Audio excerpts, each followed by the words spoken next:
ये तो मैंने व्यवस्था और आदि आदि वस्तुओं की बात की, पर जीवन में आने वाले संकटों का भी ज्यादा प्रभाव नहीं। जैसे कि हमारे श्री कुंभन दास जी,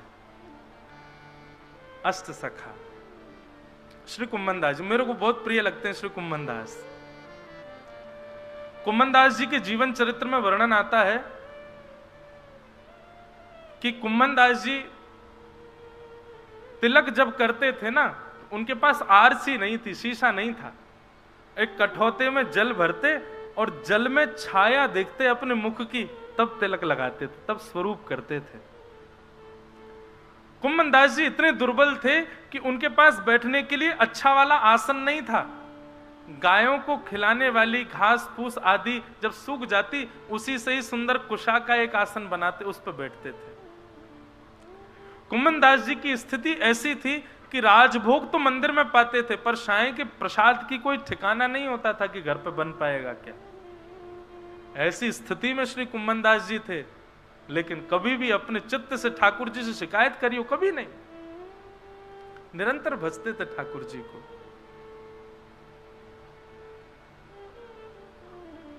वर्णन आता है कि श्री कुंभन दास जी के आज भी खेत है गोवर्धन के पास में। तो श्री कुंभन दास जी जब अपने खेत में खेती करते थे, तो कुंभन दास जी तो आगे हल लेकर के चलते थे और पीछे पीछे हमारे श्री गिरधर गोपाल जी हाथ में बीज लेकर के बोते हुए चलते, उछालते हुए चलते कुंभन दास जी के साथ में। वो खेत आज भी हैं गोवर्धन में, जहां ठाकुर जी अपने हाथ से बुवाई करवाते थे।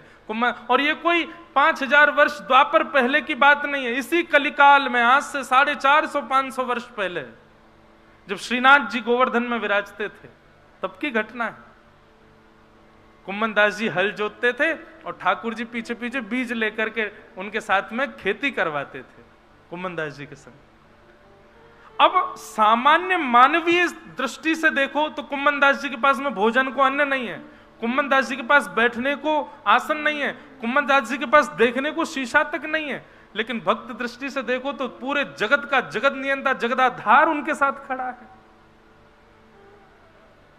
कई लोग इस बात की भूल कर बैठते हैं, बहुत धनवान व्यक्ति को देख करके कहते हैं इस पे भगवान की बड़ी कृपा है। गलत कहते हो आप, नहीं है कृपा। ठाकुर जी की कृपा धन के रूप में कभी नहीं होती। ठाकुर जी की कृपा बाह्य दिखने वाली व्यवस्थाओं से कभी नहीं होती है। ठाकुर जी की कृपा आपके स्वभाव से होती है। आपका स्वभाव यदि सुंदर है तब समझो हाँ ठाकुर जी ने कृपा कर रखी है इस पर। इसका स्वभाव देखो, व्यवहार देखो, इसकी बुद्धि की सरलता देखो, सहजता देखो, निर्मलता देखो, तब समझो ठाकुर जी की कृपा है। लोग धनवान हो गए, लोग ऐश्वर्यवान हो गए, लोग सब प्रकार सर्वगुण संपन्न हो गए और कहते हैं ये ठाकुर जी की कृपा। ये ठाकुर जी की कृपा नहीं है। कुंभन दास जी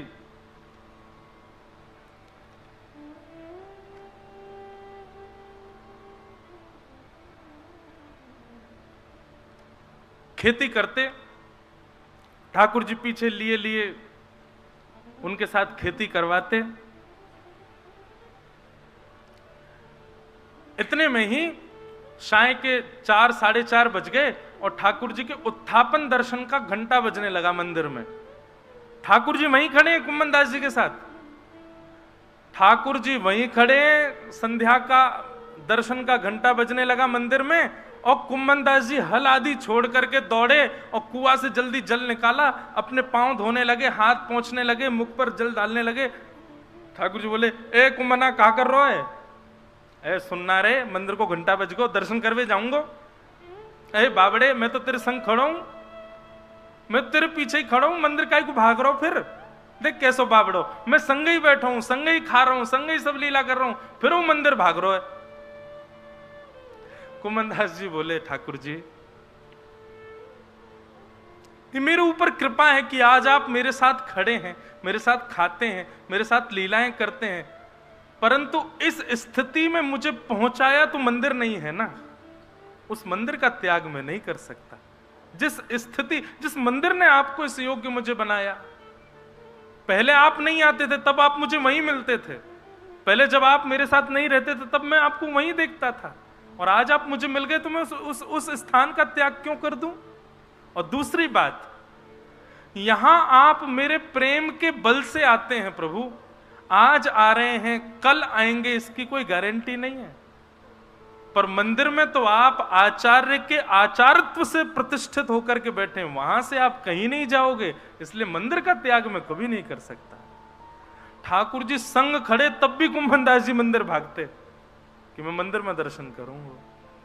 वही श्याम सुंदर जो अभी अभी हल चलवा करके आए हैं, उन्हीं के सामने जाते, किसी में प्रचार नहीं करते कि देखो मेरे संग अभी हल जुतवा के आयो, मेरे संग अभी खेत जुतवा के आयो, ऐसा नहीं कहते। जाते सीधे उसी भाव से दर्शन करते जैसे मानो 4-5 दिन बाद या 4-5 महीने बाद किसी वैष्णव को दर्शन हुआ हो। दोनों भुजाएं उठा लेते, नेत्रों से आंसू गिरने लग जाते, एक खंभ की टेक लेकर के वहीं खड़े खड़े पद सुनाते ठाकुर जी को गा के। कुम्मनदास जी गाते हैं, बहुत सुंदर भाव।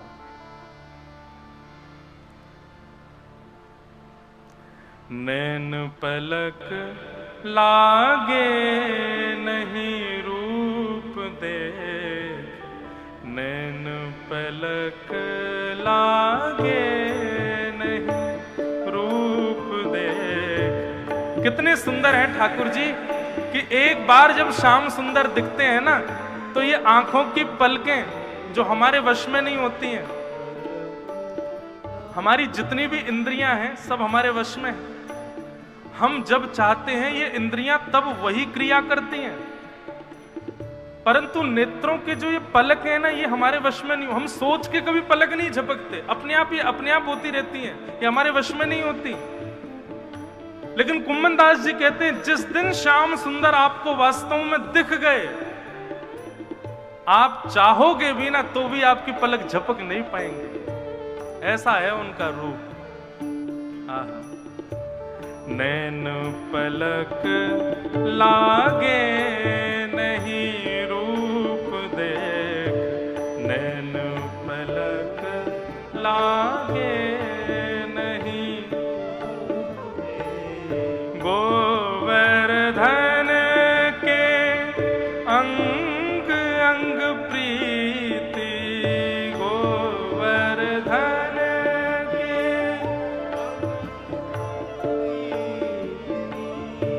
गोवर्धन के अंग अंग प्रति, गोवर्धन के अंग अंग प्रति।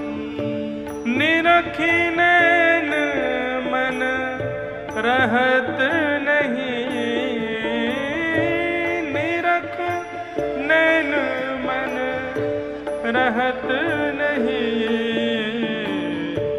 नैना पलक लागे नहीं रूप देख, नैन पलक लागे नैन पलक लागे नहीं रूप देख, नैन पलक लागे। बंधुओं, कभी कभी इन पदों को पढ़ते हैं तो हमको लगता है कि हमने तो दर्शन किया ही नहीं अभी तक।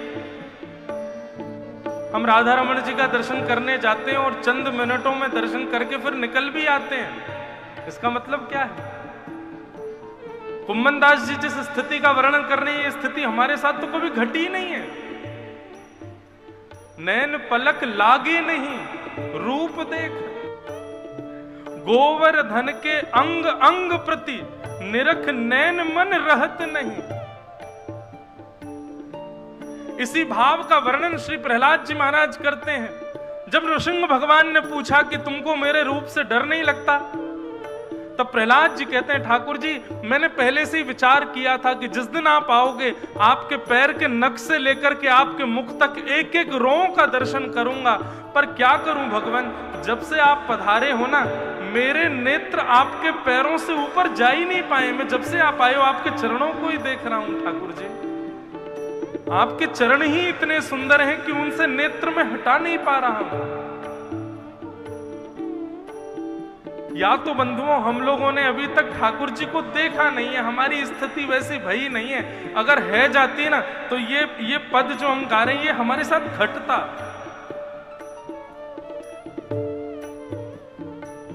कुमनदास जी कहते हैं, कहारी कहो कछु कहत न आवे, कहारी कहो कछु कहारी कहो कछु कहत न आवे, कहारी कहो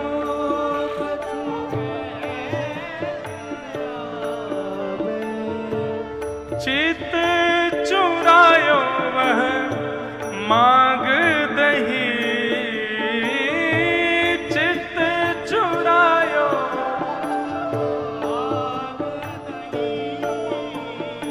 हे चित चुरायो वह मांग दही, चित चुरायो वह मांग दही, नैन पलक लागे नहीं रूप देख, नैन पलक लागे नैन पलक लागे नहीं रूप देख, नैन पलक लागे।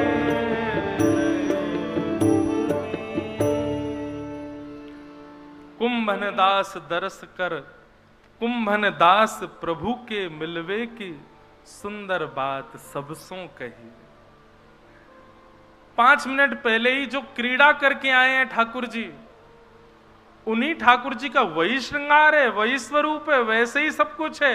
वही ठाकुर जी जब जाकर के गर्भगृह में विराज गए तो श्री कुंभन दास जी बिल्कुल ऐसे हो जाते हैं जैसे बिल्कुल अभी अभी देखा हो।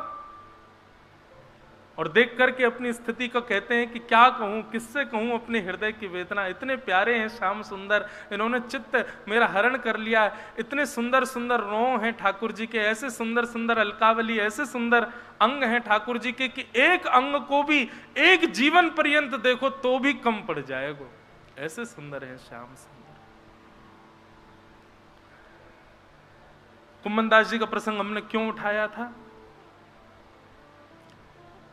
कुंभन दास जी की भक्ति सुन ली, और कुंभन दास जी की स्थिति क्या थी कि घर में तिलक लगाने को शीशा भी नहीं है, बैठने के लिए आसन भी नहीं है, प्रसाद पाने के लिए अन्न भी नहीं है।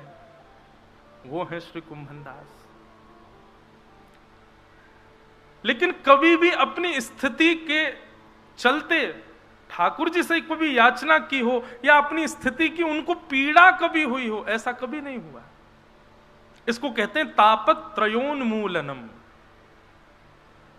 हमें अपनी पीड़ा दिखाई देती है, अपनी पीड़ा समझ आती है, अपनी पीड़ा का अनुभव होता है और ठाकुर जी से कहने की इच्छा होती है, तो अभी आप भगवदीय नहीं हुए हो। ये प्रेम का स्वभाव तो संसार में भी है कि जिससे हम बहुत प्रेम करते हैं ना, वो सन्मुख यदि आ जाए तो हम छुपाते हैं कि हम पीड़ा में, उसको नहीं बताते। तो फिर ठाकुर जी को क्यों बताते हैं हम? तापत्रयोन्मूलनम। और यदि पीड़ा अपनी दिखती है, बहुत पीड़ाओं का अनुभव होता है, तो आइए भागवत जी की शरण में, यही करेंगी आपको, तापत्रयोन्मूलनम। फिर अनुभव नहीं होगा।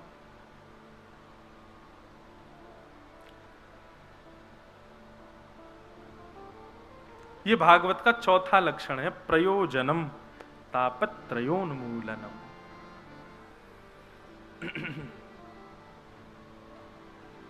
वृंदावन में कई ऐसे रसिक संत हैं, एक दो उनको तो मैं भी जानूं, वो मधुकरी पा करके प्रसाद मधुकरी लेकर के और मधुकरी पाते हैं। और मधुकरी भी ऐसे नहीं पाते कि गए आपके यहाँ और मधुकरी लेकर के आए तुरंत पा ली, नहीं।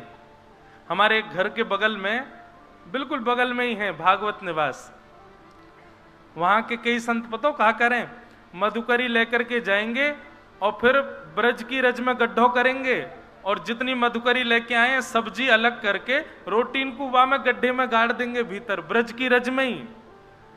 और फिर नाम जप करेंगे, जब नाम जपते जपते जपते नेक भूख तेज है जाए तब वही रज को हटाए के वामे ते रोटी निकाल के वाकू झाड़ के वाकू पाले। ऐसी मधुकरी पामे। हम लोग कर सके ऐसो? नहीं कर सके, क्योंकि हमको स्थिति अवस्था व्यवस्था सब समझ आती है, पर वैष्णव को इन सब से कोई फर्क नहीं पड़ता। वो हर स्थिति में रह लेता है, हर स्थिति हर व्यवस्था हर अवस्था उसके लिए समान हो जाती है। बहुत व्यवस्थित कर दो तो प्रसन्न नहीं होगा, बहुत अव्यवस्थित कर दो तो दुखी नहीं होगा, वो सम ही रहेगा दोनों अवस्थाओं में।